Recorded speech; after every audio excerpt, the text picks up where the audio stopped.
من لا نبی بعد اما بعد فاعوذ باللہ من الشیطان الرجیم بسم اللہ الرحمن الرحیم فالحواس خمس. ہم نے ما قبل میں دعویٰ کیا تھا کہ اسباب علم تین ہیں، ایک حواس خمسہ ظاہرہ، دوسرا خبر صادق، تیسرا عقل سلیم. دعوے کے دو جز تھے، اسباب علم ثلاثہ ہیں، اس کو ثابت کیا جا چکا ہے. دوسرا جز کہ وہ ثلاثہ حواس خمسہ ظاہرہ ہیں اور خبر صادق ہے اور عقل سلیم ہے. اس میں سے پہلے جز حواس خمسہ ظاہرہ، اس کے مفردات پر بحث ہوگی، اس کی تحقیق ہوگی، وہ کیا کیا ہے. فرماتے فالحواس جمع حاسۃ. پہلی بات ہے کہ حواس جمع ہے اور اس کی واحد کیا آتی ہے؟ حاسہ. بمعنی القوۃ الحساسہ. القوۃ الحاسہ یا حساسہ آپ کے یہاں؟ حساسہ. القوت لا کر بتا دیا کہ یہ حاسۃ دراصل صفت قوت کی، تبھی مؤنث ہے. ایک تو یہ مسئلہ واضح کر دیا. نمبر دو، دوسرا ایک اور مسئلہ بھی قوت لا کر واضح کر دیا کہ جو ادراک ہمیں ہوتا ہے وہ بعینی ان سے نہیں ہوتا کہ کان سے ہمیں ادراک ہو رہا ہے سننے کا، یا ناک سے سونگھنے کا، یا زبان سے چکھنے کا. یہ جو آلات ہیں یہ بعینی مدرکات نہیں ہیں، بلکہ ان کے اندر ایک قوت اللہ نے ودیت رکھی ہوئی ہے، اس قوت سے ادراک ہوتا ہے. یہ تو ماس پٹھے کھال وغیرہ ہیں تو بعینی یہی یعنی ادراک کے لیے سبب نہیں بنتے، بلکہ اس کے اندر ایک قوت ہے، اس سے ہمیں کیا ہوگا؟ ادراک ہوگا ان چیزوں کا، جو بھی چیزیں محسوسات وغیرہ. خمس وہ کتنے ہیں؟ 5. بمعنی ان العقل حاکم بالضرورہ بوجودها، اس معنی میں کہ عقل اس بات میں حاکم ہے کہ ان حواس خمسہ کا وجود کیا ہے؟ بدیہی ہے. وَأَمَّا الْحَوَاسُ الْبَاطِنَةُ الَّتِي يُثْبِتُهَا الْفَلَاسِفَةُ فَلَا تَتِمُّ دَلَائِلُهَا عَلَى الْأُصُولِ الْإِسْلَامِيَّةِ، جو حواس باطنہ ہے جس کو ثابت کرتے ہیں فلاسفہ، اس کے دلائل تام نہیں ہیں اصول اسلامیہ پر. وہ بحث ہم پیچھے گزر چکی ہے. اس میں سے السمع، سب سے پہلا سننے کی حس. یہ سننے کو اس لیے مقدم کیا، ویسے تو عام طور پر جو لمس ہوتے ہیں اس کی ضرورت انسان کو زیادہ پڑتی ہے، لمس کی. اس سے ٹھنڈی گرمی ہوتی ہے، اس سے دیگر چیزوں کو محسوس کرتے ہیں. سم کو اس لیے مقدم کیا کہ دینی معلومات جتنی بھی ہیں، جتنی بھی دین کے بارے میں معلومات ہے، اس کا سب سے بڑا ذریعہ یہ کان ہے. حضور علیہ السلام انبیاء آئے، انہوں نے بات کی اور ہم نے کیا کی؟ سنی. اسی طرح عام طور پر بھی انسان کی علم کا جو ایک معتد بھی حصہ معلومات کا ہے وہ اس کان کے ذریعے ہی ہوتا ہے. اس وقت بھی آپ دیکھ لیں کہ اگرچہ آپ کتاب بھی آپ کے سامنے ہے، لیکن زیادہ جو فائدہ آپ کو ہو رہا ہے، جو استفادہ آپ مجھ سے کر رہے ہیں، وہ اسی سم کے ذریعے سے کر رہے ہیں. تو اس لیے اس کو اس واسطے مقدم کیا. یہ کیا ہے؟ حاسہ سمع. وَهِيَ قُوَّةٌ مُودَعَةٌ فِي الْعَصَبِ الْمَفْرُوشِ فِي مُقَعَّرِ السِّمَاخِ. یہ مقعر یہ مشعر کے وزن پر ہے، اسم ظرف باب تفعیل سے. فرماتے ایسی قوت ہے جو بچھا دی گئی ہے فی العصب، پٹھوں میں، المفروش فی مقعر السماخ، جو کان کے سوراخ کے خالی جگہ میں پھیلی ہوئی ہے. تدرک بها الاصوات، اس کے ذریعے سے آوازوں کا ادراک کیا جاتا ہے. بطریق وصول الهواء المتکیف بکیفیت الصوت الى السماخ، ہوا کے پہنچنے سے آواز کی صفت کے ساتھ، آواز کی کیفیت کی صفت کے ساتھ متصف ہونے پر کان کے سوراخ تک. دراصل یہ جو حاسہ سمع ہے، سننے کا جو حاسہ ہے، یہ کان کے سوراخ کے اندر بالکل جہاں یہ سوراخ کی رائی ختم ہوتی ہے، یہاں ایک پٹھا ہے، اس پٹھے کے اندر یہ قوت پھیلی ہوئی ہے، رکھی ہوئی ہے. ہوتا کیا ہے کہ جب ہم بات کرتے ہیں یا فضا میں کوئی جسم کسی جسم سے ٹکراتا ہے، جسم سنا جسم تعلیمی ہے، جسم تعلیمی بھی ہو سکتا ہے، جسم طبعی بھی ہو سکتا ہے. کوئی بھی جسم جب کسی چیز سے ہوا سے ٹکراتا ہے، اس ہوا میں ایک لہر پیدا ہوتی ہے. خیال کرنا، جیسے پانی میں آپ پتھر ڈالتے ہیں نا تو پانی میں ایک لہر پیدا ہوتی ہے. اسی طرح ہم جو گفتگو کر رہے ہیں یا جو چیزیں آ رہی جا رہی ہیں، اس سے ہوا میں ایک لہر پیدا ہوتی ہے، ایک موج بنتی ہے. وہ موج، وہ لہر اس کان کے اندر آتی ہے، اور اس کان کے اندر کے سوراخ سے اندر ایک قوت رکھی گئی ہے. بقول جدید سائنس اندر ایک کالا سیاہ پانی ہوتا ہے، اس سے وہ ٹکراتی ہے، تو اس سے ٹکرا کر جو ہے یہ آواز ہمیں کیا کرتی ہے، سنائی دیتی ہے. اس کے اپنے پیمانے ہیں. بہت زیادہ کم اگر پیمائش پر آواز ہو تو وہ بھی نہیں سنائی جاتی، بہت زیادہ ہو تو وہ بھی سنائی نہیں دیتی. میٹرک کے اندر اس پر ایک اپنا اس کو کیا بولتے ہیں، ایک ایکسپیریمنٹ، ایک پریکٹیکل بھی کروایا جاتا ہے آواز کو جانچنے کا. یہ اللہ کی ایک ایسی عجیب و غریب اللہ نے ایک صفت رکھی انسان کے اندر کہ دیگر حاسوں بعض اوقات میں کام کرتے ہیں، بعض میں نہیں. آپ آنکھ بند کر لے سو جائے تو آپ کی آنکھ کام نہیں کرے گی. آپ زبان بند کر لے سو جائے آپ کا منہ کام نہیں کرے گا، یعنی جو زبان وغیرہ ہے. لیکن کان ایسا ہے جو ہر وقت عمل میں رہتا ہے، ہر وقت کام کرتا ہے. حتیٰ کہ اگر آپ سو جائیں تو آپ کی یہ سننے والی حس اس وقت بھی کام کرتی ہے. یہ الگ بات ہے کہ دماغ اس پر عمل نہیں کرتا. آپ کے ارد گرد جو باتیں کر رہے ہیں وہ کان اس کو سن رہا ہے، جا رہا ہے، لیکن چونکہ آپ سو رہے ہیں تو دماغ اس پر عمل کرنے کا نہیں کہہ رہا. الا یہ کہ آوازیں بہت تیز ہو جائے، بہت زیادہ ہو جائے، پھر یہ کہ دماغ کام کرنا شروع کر دیتا ہے اور آدمی کیا ہو جاتا ہے، جاگ جاتا ہے. ایک اور بھی اس کی عجیب فضیلت ہے کہ دیگر جو حاسے ہیں ان کا عمل ایک محدود حد تک ہے. آنکھ ہے، اس سے آپ سامنے دیکھ سکتے ہیں، دائیں بائیں نہیں. زبان ہے، اس کے اندر جو چیز آپ رکھیں گے آپ اسے چھو سکتے ہیں. لیکن جو کان ہے یہ ہر طرف کی آوازوں کو سنتا ہے، ہر طرف کی. کسی کا بہت تیز ہے، کسی کا بہت کم ہے. میں نے ریچھ کو دیکھا، اس کی ایک ویڈیو دیکھی، برفانی ریچھ. تو اوپر جو ہے قریباً 1 فٹ برف، 1 سے 1.5 فٹ برف چڑھی ہوئی ہے سائبیریا وغیرہ کے اندر. لیکن جو ہے اس پانی کے نیچے مچھلی گھوم رہی ہے، اس مچھلی کی آواز اس کو آ رہی ہے. وہ گھومتا ہے اور ایگزیکٹ جہاں وہ مچھلی ہوتی ہے وہاں زور سے ہاتھ مارتے، سوراخ کرتے مچھلی نکال لیتا ہے. اس طرح بلی وغیرہ ہو گیا، شیر ہو گیا. تو آپ جو پاؤں پہ قدم رکھتے ہیں، اس پاؤں کے قدم رکھنے کی تھرتھراہٹ اور آواز انہیں سنائی دیتی ہے. کبھی بلی ولی ہو نا تو آپ ہلکی اس کے ساتھ آواز ہے کو ٹک ٹک کرے، کان ایک دم سے آٹومیٹک ادھر اس کے ہوں گے. تو یہ کسی کا بہت تیز ہے، کسی کا بہت آہستہ ہے. جیسے سونگنے کی کیفیت ان کی بہت تیز ہے. کہیں کسی کمرے میں کوئی مرغی کی ہڈی رکھ لے تو وہ بلا سرکار جو ہے نا وہ میاں میاں کرتے کیا ہوگا، پہنچا ہوا ہوگا کہتے جو ہے نا. تو یہ ایک قوت ہے. مقعد خالی جگہ، کسی بھی برتن وغیرہ کی جو خالی جگہ ہے اسے تو اندر ایک کیا ہوتا ہے، کھوکھلا ایک خالی جگہ ہوتی ہے. اچھا عجیب دیکھو کان کی بناوٹ دیکھو، اللہ اکبر کبیرہ. اے ربا تیری قدرتوں کی قربان. اللہ نے کان کو آپ دیکھو ٹیڑھا پیڑا بنایا ہوا ہے، دیکھ رہے بالکل سیدھا نہیں بنا. اس کو آپ یوں دیکھو، جب ایک بہت تیز لہر آ رہی ہو اس کے سامنے آپ کوئی بھی چیز جائے گی آپ کو بہا کر لے جائے گی، لیکن وہ لہر جب کسی چیز سے ٹکراتی ہے اس کا زور ٹوٹ جاتا ہے. کوئی لکڑی آگے رکھ لو، کوئی پتھر رکھ لو تو اس کا زور ٹوٹ جاتا ہے. کوئی بھی چیز ہو، ہوا ہوگی، ہوا کے سامنے کوئی چیز حائل ہو جائے اس کا زور. موٹر سائیکل آپ چلاتے سامنے کوئی چیز آتی ہے آپ کا موشن کیا ہو جاتا ہے، خراب ہو جاتا ہے.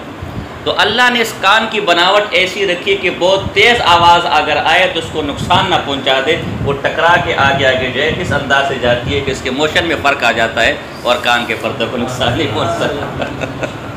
تو بہرحال اس میں اور بھی کئی تحقیقات ہو سکتی ہے، چونکہ سبق ہمارا ہے تو ہم اسی پر کیا کرتے، اکتفا کرتے. تو یہ نا کہ ایک جو ہے یہ کان ہے، سما ہے جو ہے یہ سب سے افضل. اسی سے آپ کی خطابت کورس کی فضیلت بھی نکلتی ہے کہ دیکھو حاسہ ایسی قیمتی چیز ہے کہ اس کو مقدم کیا اور یہ انسان کی جو ہے وہ سیدھے راہ کی طرف، انسان کے عمل اخلاق کے لیے سب سے پہلا ذریعہ بنتا ہے. انسان ہر اچھی بات کو جو اصلاح کی اسی کے ذریعے سنتا ہے کہتے ہیں. تو کہتے ہیں علماء وہ سارے خطیب ہے، سنانے والے ہیں. انبیاء سارے خطیب ہے، سنانے والے ہیں. اور یہ کان ایسی چیز ہے جو ہے کہ تو اچھا جی. بمعنی ان اللہ تعالی یخلق الادراک فی النفس عند ذالک.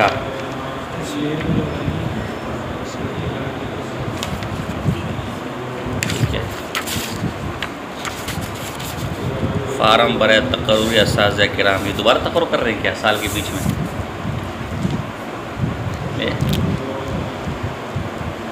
ہم نے مدنیہ میں ابھی تک جمع نہیں کرایا بہرحال. تو کیا مطلب بمعنی ان اللہ تعالی یخلق الادراک فی النفس عند ذالک. اچھا جی. وہی قوت مودعۃ، ایسی قوت ہے جو رکھ دی گئی ہے فی العصف، پٹھے میں. یہ پٹھا ایک اندر ہوتا ہے، کٹتا ذرا مشکل ہے، ہر طرف سے ٹیڑھا ویڑھا ہو جاتا ہے، ٹوٹتا اٹھتا نہیں ہے جو نا. اس کی مثال ہے، ادھر بھی آپ دیکھ لیں جو ہے نا، کاٹنے میں ذرا مشکل ہوتی ہے. المفروش، جو بچھی ہوئی ہے، فی مقعر السماع، کان کے سوراخ کے اندر، کان کے کھلے ہوئے کھوکھلے حصے کے اندر. تدرک بها الاصوات، کہ جس کے ذریعے سے آوازوں کا ادراک کیا جاتا ہے. بطریق وصول الهواء المتکیف بکیفیت الصوت الى السماع، اپنا ہوا کے آواز کے ساتھ متصف ہونے کی کیفیت کے ساتھ وصول ہونے پر کے طریق پر، پہنچنے کے طریق پر کان کے سوراخ میں. بمعنی ان اللہ تعالی یخلق الادراک فی النفس عند ذالک، اس معنی میں کہ اللہ تعالی نفس کے اندر اس آواز کا ادراک کیا کر دیتا ہے، پیدا کر دیتا ہے. یہ فلاسفہ پہ بھی رد ہے. فلاسفہ کہتے ہیں کہ یہ ہاتھ سے خود ادراک ہے، یہ ہاتھ سے خود مدرک ہے، ان کے اندر ایسی تاثیر ہے کہ خود بخود یہ اس کا اثر اس چیز کو کیا کر لیتے ہیں، پہچان لیتے ہیں. تو ان پر رد ہو گیا کہ نہیں، یہ خود مؤثر نہیں ہے، بلکہ اللہ نے ان کے اندر کیا رکھی ہوئی ہے، صفت رکھی ہے. نمبر 2، نفس کا لفظ لا کر اس پر بھی رد کر دیا کہ یہ ہاتھ سے خود مدرک نہیں ہے، بلکہ اصل مدرک کیا ہے، نفس ہے. یہ ہاتھ سے اس کے لیے کیا ہیں، آلے. بات سمجھے؟ تو یہ دو چیزوں پر رد ہو گیا. والبصر، دوسرا آنکھ، هو القوۃ المودعۃ فی العصبتین المجوفتین، مجوف کھوکھلے، ایسی قوت ہے جو رکھتی گئی ہے دو کھوکھلے پٹھوں میں. اللتین تتلاقیان فی الدماغ، جو دماغ کے پاس آ کر مل جاتے. سمجھاتا ہوں، دماغ کے پاس آ کر دونوں کھوکھلے پٹھے مل جاتے ہیں. ثم تفترقان، پھر یہاں سے جدا ہو جاتے. فتعدیان الی عینین، اور آنکھوں کی طرف چلے جاتے ہیں. یہ دو پٹھے اور کھوکھلے پٹھے یعنی اندر سے خالی ہیں، یہ دماغ کے مقدم آگے والے حصے میں آ کر مل جاتے ہیں. اس طرح اس جگہ پر، یہ رہا، اس جگہ پر آ کے دونوں کیا ہو جاتے ہیں، مل جاتے ہیں. اور ملنے کے بعد یہاں دونوں کیا ہو جاتے ہیں، یہ مجمع نور کہلاتا ہے، کیونکہ دونوں آ کر یہاں مل جاتے ہیں نا. یہ پھر یہاں جدا ہو جاتے ہیں. اب جدا ہونے کی دو کیفیتیں، دایاں والا پٹھا دائیں آنکھ کی طرف چلا جاتا ہے، اور بایاں والا پٹھا، اور ایک توقاتو ہے، یعنی دایاں والا بائیں کی طرف چلا جاتا ہے اور بایاں والا دائیں کی طرف چلا جاتا ہے. انہی پٹھوں کے ذریعے سے ہمیں کیا ہوتا ہے، ہم رنگوں کو دیکھتے ہیں، اس کا ادراک کرتے، رنگوں کا اور چیزوں کا، مقادیر کا، اور جو نا شکلوں کا، بس ان چیزوں کا ہم کیا کرتے ہیں، ادراک کرتے ہیں. فرماتے یدرک بها الاضواء، اس کے ذریعے سے یہ آنکھیں ادراک کرتی ہے روشنیوں کا، والالوان، رنگوں کا، والاشکال، شکلوں کا. سطح کو جو حیت حاصل ہوتی ہے اسے شکل اور صورت کہتے ہیں.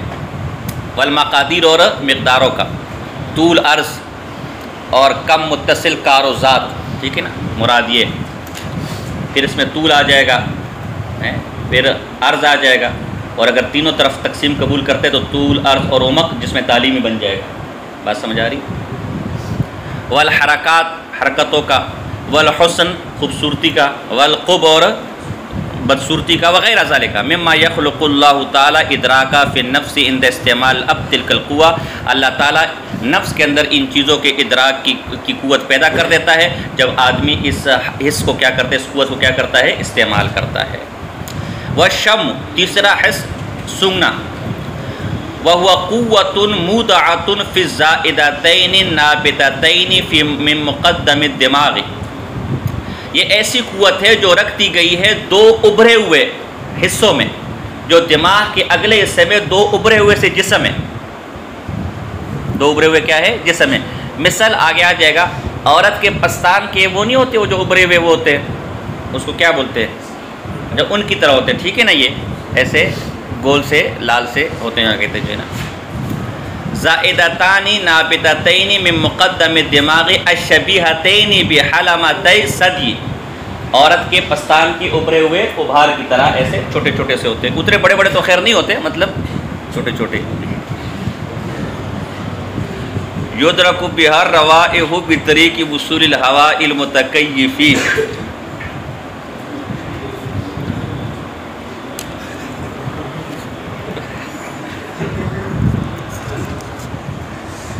تو یدرک بہا الروا، اصل میں وہ کچھ آ رہا ہے میرے ذہن میں، برداشت نہیں ہو رہا، بھی لطیفہ ایک ذہن پر آ رہا ہے، لیکن بہرحال جو ہے تو اللہ اکبر اللہ اکبر، سبحان اللہ سبحان اللہ الحمدللہ. تم لوگ بہت نامراد ہو، ہنسا مت کرو سبق کے اندر. یدرک بہا الروائح بطریق الوصول الہواء المتکیف بکیفیت ذی الرائحۃ الی الخیشوم. اس کے ذریعے سے وہ کیا کرتا ہے؟ خوشبوؤں کا ادراک کرتا ہے ہوائے متکیفہ کے وصول کے طریق پر، کہ جب وہ مختلف خوشبوؤں کے ساتھ متصف ہو، خیشوم کے ذریعے وہ مختلف ہوا جو ہے وہ مختلف خوشبوؤں کو لے کر خیشوم کی طرف آتی ہے، ناک کے بانسے کی طرف، سارے کاریو، ٹھیک ہے، نون غننے والا خیشوم، اور یہاں سے پھر وہ لے کر جاتی ہے. یہ دماغ کے اگلے حصے میں 2 ابھرے ہوئے سے ہوتے ہیں، داغ سے ہوتے، دبے سے ہوتے، گوشت کے سے جو بھی ہے، اور وہاں تک پہنچتا ہے، اور یہ اس کا کیا کرتے ہیں؟ ادراک کرتے کہ اچھی خوشبو ہے یا بری خوشبو ہے. والذوق، اچھا یہ حواس 5 ہے، ذوق سے مجھے یاد آ گیا اور لمس سے مجھے یاد آ گیا. حواس 5 ہے، بعض کے نزدیک 4 ہے. ذوق اور لمس، چکنا اور محسوس کرنا، اس کو ایک ہی شمار کیے تو 4 ہو جائیں گے، اور بعض نے 6 شمار کیے. چھٹا جماع ہے، جماع بھی کیا ہے؟ جماع کی لذت، وہ بھی کیا ہے؟ ایک حص ہے، لیکن وہ لمس کے اندر شامل ہے. ہمارا دیکھو جماع کی لذت جو ہے وہ لمس کے اندر کیا ہے؟ اس پر مزید بھی گفتگو ہو سکتی ہے کسی مناسب موقع پر. وَهُوَ قُوَّةٌ مُنبَثَّةٌ فِي الْعَصَبِ الْمَفْرُوشِ. ذوق ایسی قوت ہے جو پھیلی ہوئی ہے. اچھا دیکھیں پیچھے میں مودہ یا منبثہ ہے. منبثہ اس لیے کہ یہ پورے اس جرم پر پوری زبان میں پھیلی ہوئی ہے. باقیوں میں تو ایک خاص حصے میں وہ قوت رکھی گئی ہے نا، اس حادثے کے. اس میں اس پورے جو جرم ہے، جو زبان ہے، اس پورے میں پھیلی ہوئی ہے. کہیں بھی آپ کوئی چیز رکھ لیں گے، آپ اس کا ذائقہ کیا ہو جائے گا؟ محسوس ہو جائے گا. البتہ یہ حلق کے پاس رکھیں گے تو محسوس نہیں ہوگا. مجھے کوئی گولی شولی کھانی ہوتی نا، میری بالکل نہیں لگتی دوائیوں کے ساتھ، تو یہ حلق کے پاس رکھتا ہوں اور اس کے بعد پانی کیا کرتا ہوں، کچھ بھی پتہ نہیں چلتا. فرماتے ایسی قوت ہے جو بچھی ہوئی ہے پٹھے میں، جو پھیلا ہوا ہے زبان کے جرم پر، زبان کے حصے پر. یدرک بہا الطعوم، جس کے ذریعے سے زبان ادراک کرتا ہے ذائقوں کا. بمخالطۃ الرطوبۃ اللعابیہ التی فی الفم بالمطعوم، کہ جب وہ لعاب ملے گا اس کھانے کے ساتھ، جو لعاب منہ کے اندر ہے، وہ جب اس کھانے کے ساتھ ملے گا تو، اور وہ وصول الی العصب، اور اس عصب تک پہنچے گا، اس پٹھے تک پہنچے گا، تو اس سے ہمیں ذائقے کا کیا ہو جائے گا؟ ادراک ہو جائے گا. بات سمجھ آ رہی ہے؟ یہ ذائقہ ایسی قوت ہے جو پورے زبان میں بچھا دی گئی ہے. تو جب آپ کوئی چیز کھاتے ہیں، وہ چیز پہلے تھوک کے ساتھ ملتی ہے، ٹھیک ہے نا، اور اس کے ساتھ اختلاط ہونے کے بعد وہ پٹھا اس کا کیا کرتا ہے؟ اس کے ذائقے کا کیا کرتا ہے؟ ادراک کرتا ہے کہ یہ میٹھا ہے، کڑوا ہے، جو بھی ہے. واللمس، لمس ہوا قوت، 5واں ہوا قوت منبثۃ فی جمیع البدن، پوری بدن کے اندر یہ لمس ہے. جیسے آپ کو سردی گرمی ہے، گیلا سوکھا وغیرہ سب کا کیا ہوتا ہے؟ پتہ چلتا ہے. تو اس میں جو سب سے زیادہ تیز ہے نا لمس کے اندر، وہ یہ انگلیوں کے پورے. یہ وجہ کہ جیسے آپ گرم برتن کو ہاتھ لگاتے ہیں فوراً ہاتھ کیا ہو جاتے ہیں؟ اس میں جو سب سے تیز ہے وہ انگلیوں کے پورے، اور سب سے کم جس میں ہے وہ یہ پاؤں کی جو ایڑی ہے. یہی وجہ کہ آپ اس کو آگ کے اوپر بھی رکھ سکتے ہیں، کوئی مسئلہ نہیں ہوتا کہتے جو ہے نا. تو اس میں سب سے جو حص تیز لمس کی انگلیوں کے پورے ہیں، اور سب سے ہلکی پاؤں کے ایڑی ہیں، پورے بدن میں پھیلی ہوئی ہے. تدرک بالحرارت، اس کے ذریعے سے ادراک کیا جاتا ہے گرمی کا، والبرود اور سردی کا، والرطوبہ گیلے پن کا، والیبوسا اور سوکھے پن کا، خشکی کا، ونحو ذالک عند التماس والاتصال به، اور اس جیسی دیگر چیزوں کا جب وہ چیزیں اس لمس کی قوت کے ساتھ ملتی ہیں اور متصل ہو جاتی ہیں.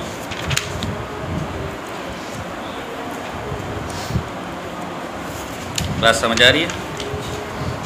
اچھا یہ میرے ساتھ جو ہے نا صفحے میں آپ پڑھو آگے کیا ہے؟ میرے تو سبق کچھ اور نکلا ہے، صفحے میں کوئی گڑبڑ ہے میرے خیال میں سے. ہاں 146 نکلا ہے جی، پڑھو آگے. تو یہ پانچ حادثے ہیں. بات سمجھ آ رہی؟ ایک ہے سمع ہے، یہ کان کے سوراخ کے اندر ایک پٹھا ہے جس کے اندر اللہ نے قوت یہ رکھی ہوئی ہے. تو جب ہوا سے آوازیں ٹکراتی ہے وہ ہوا موج کی صورت میں، لہر کی صورت میں اس پٹھے سے جا کے ٹکراتی ہے اور اس سے آواز کا ہمیں کیا ہوتا ہے، ادراک ہوتا ہے۔ دوسرا حادثہ آنکھ ہے۔ آنکھ جو ہے یہ دو کھوکھلے پٹھے اور دماغ کے پاس، دماغ کے اگلے والے حصے کے پاس آگے جا کے دونوں کیا ہو جاتے ہیں، مل جاتے ہیں اور پھر وہاں سے جدا ہو جاتے ہیں، ایک دائیں طرف اور ایک کہتے ہیں نا بھائی مجھے آپ کے ماتھے میں نور نظر آ رہا ہے، تو یہ وہی مجمع النورین، یہ وہی چیز ہے۔ اور تیسرا کیا تھا اپنا ذوق، تیسرا جو نا سننا، کہ یہ جو ہے یہ بالکل دماغ کے اگلے حصے میں دو ابھرے ہوئے سے پٹھے عورت کے اپنے پستان کے سرے کے مشابہ کی طرح خیشوم کے ذریعے، ناک کے بانس کے ذریعے جب ہوائے متکیفہ یعنی وہ ہوا جس میں کوئی خوشبو ہو وہ جاتی ہے اور اس عصب سے ٹکراتی ہے تو ہمیں اس خوشبو کا یا بدبو کا کیا ہوتا ہے، احساس ہوتا ہے۔ چوتھا ذوق ہے، یہ پورے زبان کے اندر یہ حادثہ بچھا ہوا ہے اور جب بھی کوئی کھانے پینے کی چیز لعاب کے ساتھ مل کر کے زبان پر لگتی ہے ہمیں اس کے ذائقے کا علم ہوتا ہے۔ اور پانچواں لمس، چھونا، یہ پورے بدن میں پھیلا ہوا، پورے بدن میں، ظاہر بھی باطن بھی، منہ کے اندر کے بھی آپ کو احساس ہوگا، سر سے لے کر یہ نیچے پاؤں کی انگلی تک پورے بدن میں یہ حادثہ پھیلا ہوا ہے، حتیٰ کہ جو کھوکھلے ہماری جگہ ہے وہاں پر بھی ہے، ٹھیک ہے، کان کے اندر وغیرہ یہاں پر بھی اگر کوئی چیز یہ سب جگہ میں پھیلا ہوا ہے۔ تو کوئی بھی چیز جب اس کے ساتھ ملتی ہے، ٹکراتی ہے، تو اس کے اندر جو قوت ادراک کی رکھی ہے اس سے ہمیں معلوم ہو جاتا ہے کہ چیز کیا ہے۔ جی آگے پڑھو۔ ان میں سے ہر حادثہ، کیا مطلب ہر حادثہ؟ یعنی حواس خمسہ، جس کے لیے یہ وضع کیا گیا ہے وہی کام کرتا ہے۔ تو سننے کے لیے کان وضع کیا ہے، عادتاً یہ کان سنیں گے، کوئی اور کام ہو۔ سونگنے کے لیے ناک عادتاً کیا ہوں گے، ناک سونگے گا، منہ سونگے گا نہیں، ٹھیک ہے نا۔ تو یہ جس کے لیے یہ حادثہ وضع کیا گیا ہے، اللہ نے پیدا کیا، یہ وہی کام کرے گا، اس کے علاوہ دوسرا کوئی کام نہیں کرے گا۔ عادتاً کی قید لگائی، عادتاً، اس سے معجزہ کرامت کیا ہو جائے گا، نکل جائے گا۔ جیسے نبی اکرم صلی اللہ علیہ وسلم فرماتے ہیں جیسا میں آگے سے دیکھتا ہوں ویسے پیچھے سے دیکھتا ہوں۔ تو حضور کا کیا تھا، معجزہ، اس لیے کہ پیچھا دیکھنے کے لیے کوئی حادثہ اللہ نے بنایا تو وہ معجزہ تھا۔ جی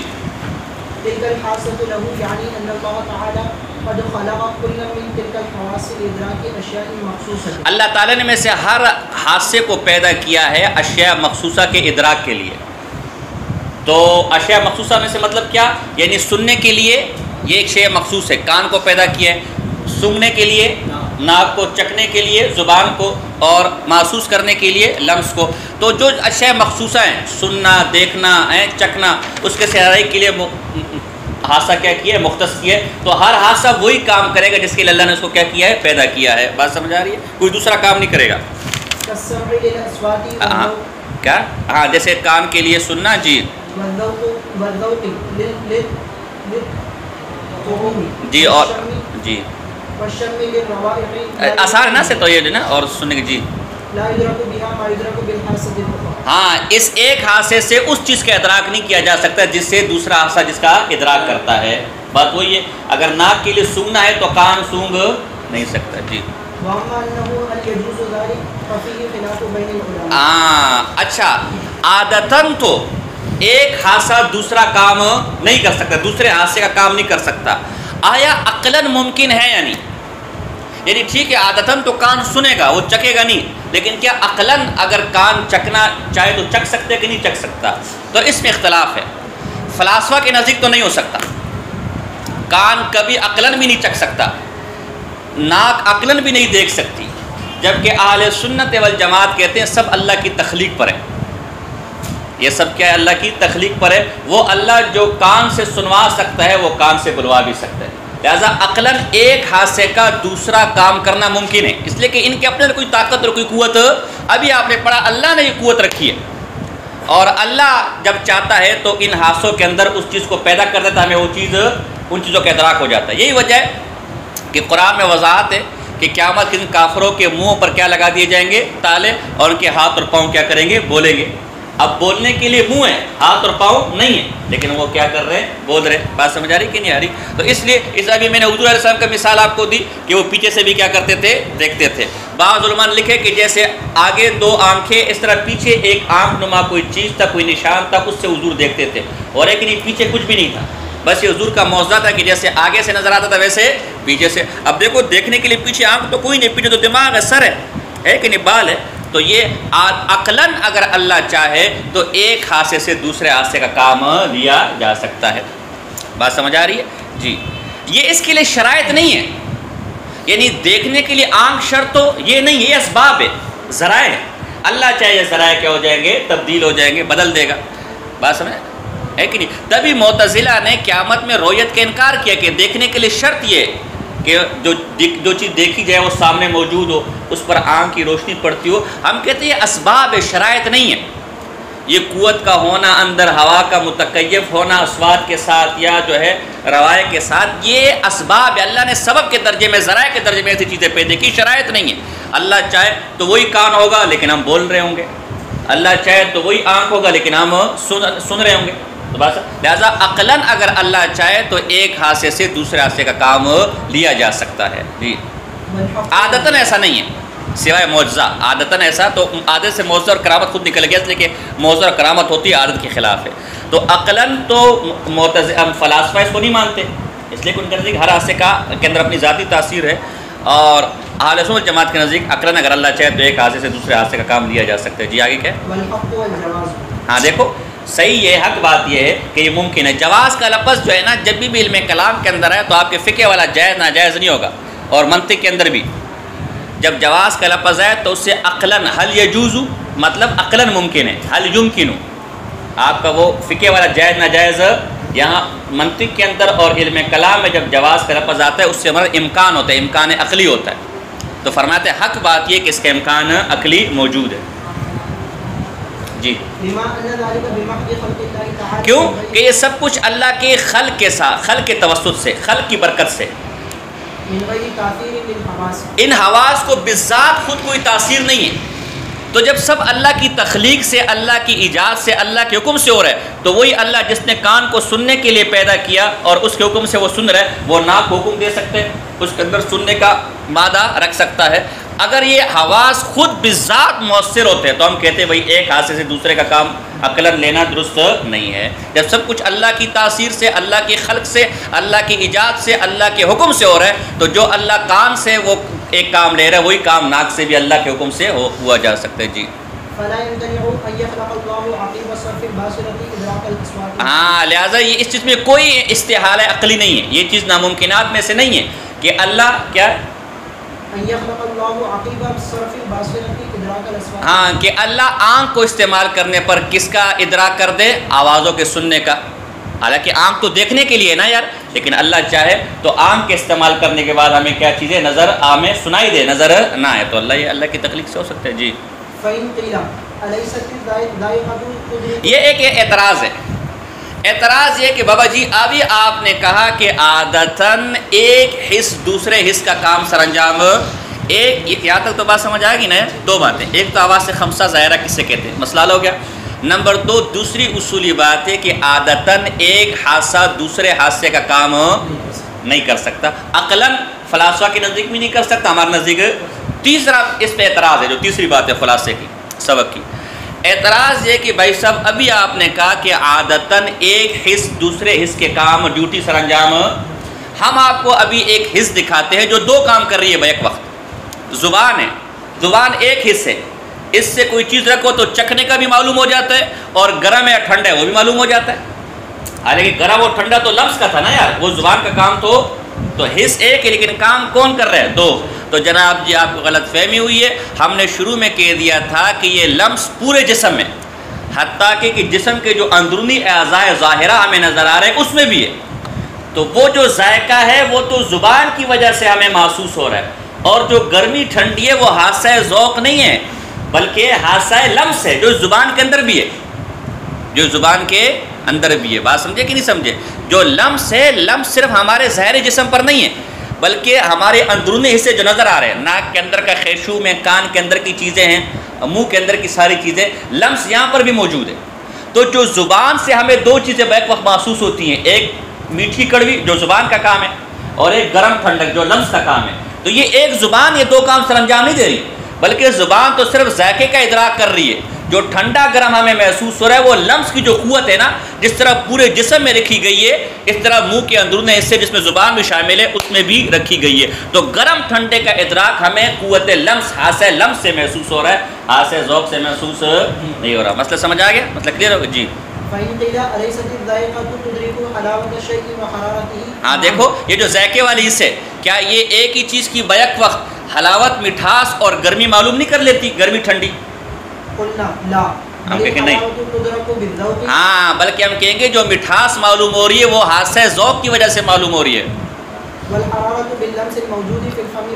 ہاں، اور جو گرمی محسوس ہو رہی ہے وہ جو حاسہ لمس ہے جو زبان اور منہ کے اندر بھی موجود ہے، اور صرف زبان اور منہ نہیں، ناک کے اندر، کان کے اندر، اس میں بھی کیا ہے موجود ہے، اس سے محسوس ہو رہی ہے، حتیٰ کہ آنکھ کے پپوٹے پر بھی موجود ہے. بات یہ ہر جگہ پر ہے. جی آگے مکمل ہو گیا ماشاءاللہ. تو ٹھیک ہے، یہ ہمارا جو ہے وہ جو دعوے کے دو جزے کے اسباب علم 3 ہیں، اور دوسرا جزے کے حواس خمسہ ظاہرہ، خبر صادق، عقل سلیم. تو اس میں سے حواس خمسہ ظاہرہ کی بحث خلاصہ آسان ہے. حواس خمسہ ظاہرہ کتنے ہیں؟ 5 ہے. باطنہ کو ہم نہیں مانتے، اس پر بحث ہو چکی. 5 کون سے وہ بتا دیا، ان کا خلاصہ بھی آسان ہے. دوسری بات ان میں یہ ہے کہ آیا کہ یہ حادثہ، ہر حادثہ وہی کام کرے گا جس کے لیے اس کو کیا کیا گیا، پیدا کیا گیا. ایک حادثے سے دوسرا کام رہا عقلاً تو عقلاً ممکن ہے، اس لیے کہ سب کچھ اللہ کی تخلیق اور ایجاد سے ہو رہا ہے، اور اللہ قادر ذات ہے. اور نمبر 3 اعتراض ہے کہ اگر ایک حادثہ دوسرے حادثے کا کام نہیں کر سکتا تو زبان ہے وہ چکھنے کا بھی کام کر رہی ہے اور گرمی محسوس کرنے کا بھی کام کر رہی ہے، حالانکہ گرمی تو لمس کی ہے. تو جواب یہ ہے کہ چکھنے کا کام تو زبان کر رہی ہے، اور گرمی زبان نہیں بلکہ جو لمس ہے جو زبان میں بھی بچھی ہوئی ہے وہ کر رہی ہے. بات سمجھ آ گیا آپ کو یار؟ مسئلہ کلیئر ہو گیا؟ اس کو ذرا دیکھ لینا. استاد محترم سے گزارش ہے کہ ہاں تاکہ جامعہ کے ریکارڈ میں قواعد تاریخ پیدائش ملکی غیر ملکیوں میں